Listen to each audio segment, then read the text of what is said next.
Alright, so the Switch 2's been out for a bit now, and it's there, I guess. Well, with the launch of the Switch 2 came a batch of promises from Nintendo, one of which was an attempt to phase out physical media again, and the other one was the definitive Mario Kart experience. Mario Kart is one of those games where it will always sell, no matter what. It is the family kart racing game, and for good reason. Anyone can just pick up and play it, especially now with the easy mode stuff turned on by default. Move over, Race with Ryan and DreamWorks kart game, whatever it's called. There's no room in the living room for you guys. Obviously, we know that Sonic was the old 90s rival to Mario, back in the day. Mario had a kart racer, so Sonic had a kart racer. As the years went on, Mario had a space game, so Sonic had a space game. Twice. That's not in the script. I just thought of that. That's insane. With Sonic kart racing games specifically, it's always been like a weird mishmash of quality and average. Racing Transformed is the #1 pick for just about everyone, and for good reason. The game is fantastic. It really changed the game by adding these lat-changing mechanics, and it's just so fun, even now. And then we had Team Sonic Racing, which controlled like Transformed, so it still had a great sense of speed. It's just, I don't know. I really liked it. I thought it was a lot of fun. I thought the team mechanic was super fun and interesting, and it really added like some sort of cool dynamic to the gameplay. It wasn't just a racer anymore. You actually had to like work with your team. It was cool. There was like a lot of team mechanics that I really enjoyed, but it just kind of felt dead on arrival. I personally think that a major part of this game's downfall was the lack of crossplay, which every game was having at the time.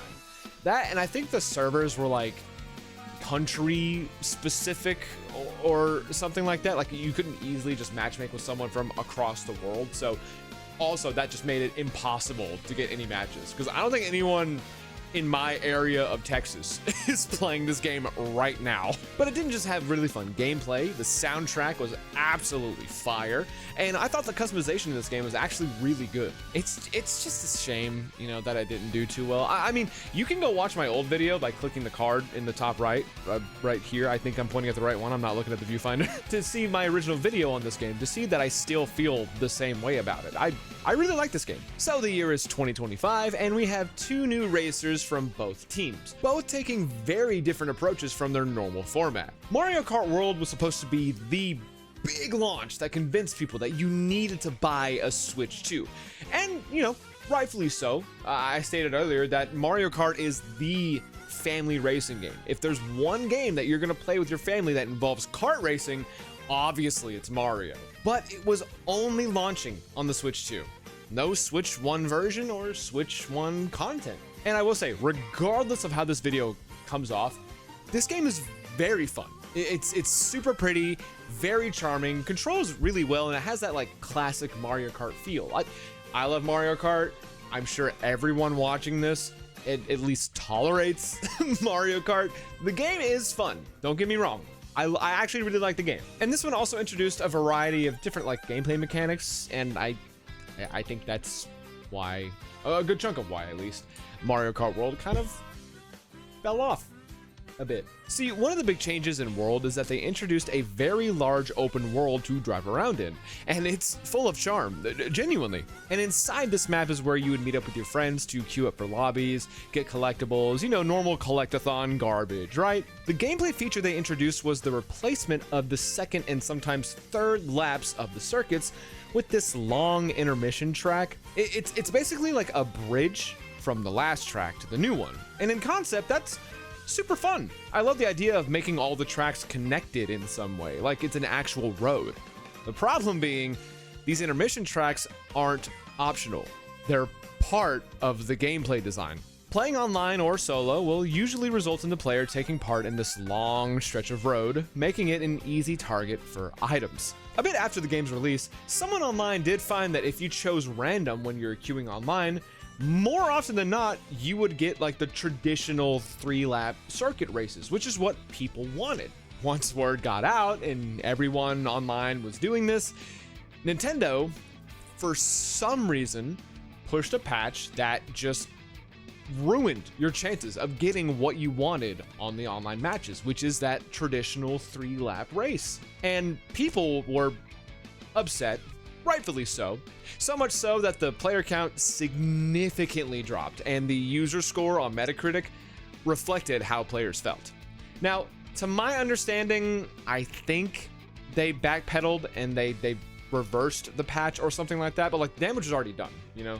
People were saying that it felt very like anti-consumer, and yeah, it definitely was. It felt like at that moment they were specifically going against player feedback. I think what really emphasized the negativity after the controversy was the fact that the game was $80.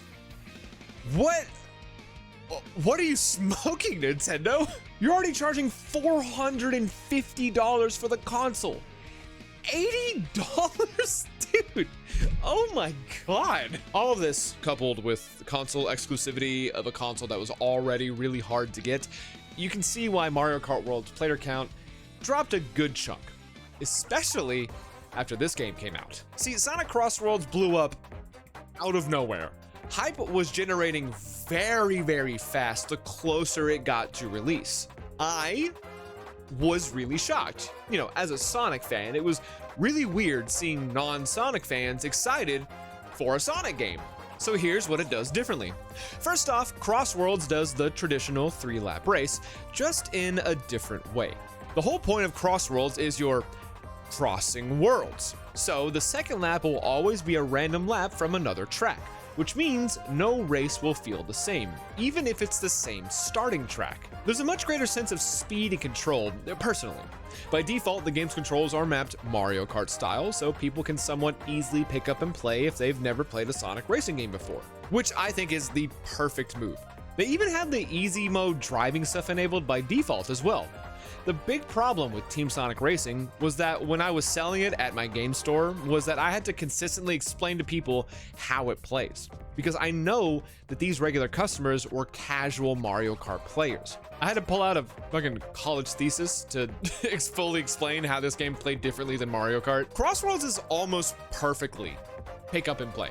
Now, I say almost because it can get pretty overwhelming, especially to newcomers, especially when you see the gadgets menu, because that's what specifically alters how your car drives.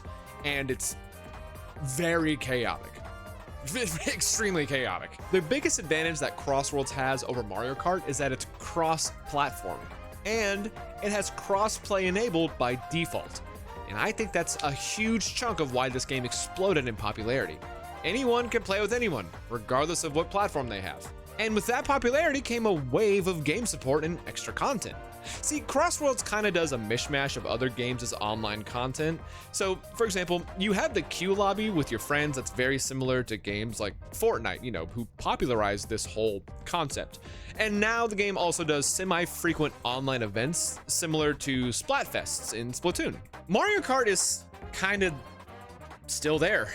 There's nothing inherently wrong with the online play, but it's insane how many people I've talked to all said that they've dropped the game after the Wild Nintendo patch and after CrossWorlds came out. Now, don't get me wrong, CrossWorlds is not perfect. I'd say far from it, actually. There's plenty of room for improvement. Like, these Splatfest events can be kind of annoying because it's the only thing you can do. You can't do traditional races whenever these events are going on. You have to participate in the event. And these events have like a time slot of mechanics that are going on in every race, like tap your allies to go faster, or collect rings, do the most damage, you know, stuff like that. Like, it's fun. It's very fun. I love it.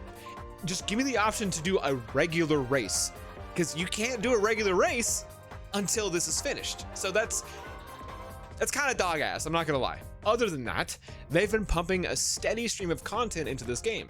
Some that make sense, and some that are SpongeBob.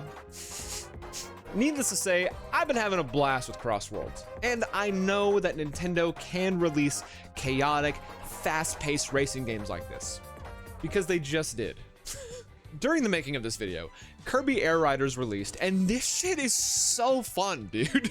It's the same type of chaotic, super fast-paced racing I love about CrossWorlds. Controls are super tight and the game modes are all great. So we know that Nintendo can release some banger racers like this one. So why was Mario Kart World so underwhelming?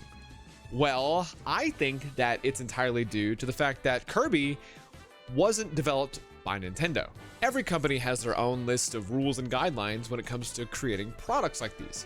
It just seems like Nintendo directly has a very strict set of rules that no one can abide by. So, what they say goes, even if player pushback is increasing. Kirby was developed by external developers. All Nintendo had to do was make sure that the game was actually, keeping in line with the expectations that the Kirby series has already set. So is there a chance that Mario Kart World could have a big 180 and change some of the stuff that people had issues with? No. No, not at all. Nintendo is one of the most strict developers like I have ever seen. What they say goes. Hell, Nintendo released a survey asking people what they thought about the new game key card garbage, and as you can guess, people were very vocal about this being a really bad thing. Everyone hates it and would rather have the full game be on the cartridge rather than this weird Steam key bullshit. So Nintendo responded accordingly by releasing one of their Pokemon spin-offs on a game key card. Brother, what the fuck? Now, let me clarify, I cannot stress this enough. Mario Kart World is not a bad game. It's an insanely charming game, and games like these have a very, very special spot in the homes of families. Not every game has to be a fast, super chaotic, flashy mess. It's okay to have a more casual, family kart racing game that anyone can pick up and play. Just not for $80.